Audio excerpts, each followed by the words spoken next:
Hello friends, आज आपण पालकची भाजी बनवणार आहोत. पहिल्यांदा पालकची भाजी स्वच्छ निवडून घ्यायची. त्यानंतर त्याला बारीक साईजमध्ये चिरून घ्यायचं.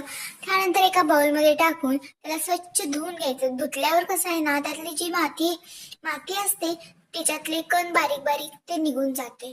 त्यानंतर एका प्लेटमध्ये ते काढून घ्यायचं. ठेचलेला लसूण आणि बारीक चिरलेली मिरची आणि शेंगदाण्याचं कूट हे एकत्र करून घ्यायचं. गॅसवरती कढई ठेवायची. कढईमध्ये तेल घालायचं. तेल तापलं की आपण त्याच्यात लसूण आणि मिरची जी होती ना ते टाकून द्यायचं. ते तडतडली की त्यात पालेभाजी टाकायची. पालेभाजीला कसं आहे, पाणी घालायची गरजच लागत नाही, ती आपोआप पाणी सोडतं. त्यामुळे ते एकत्रित सगळं भाजून घेतलं की शेंगदाण्याचं कूट घालायचं. ते व्यवस्थित मिश्र करायचं व त्याच्यावर प्लेट झाकून ठेवायची आणि 5 मिनिटांनी ते प्लेट उघडून बघायची भाजी शिजली आहे का नाही. भाजी 100% म्हणजे शिजणारच, कारण त्याला पाणी टाकायची गरजच लागत नाही. त्या प्रकारे आपली भाजी तयार झालेली आहे. पालेभाजी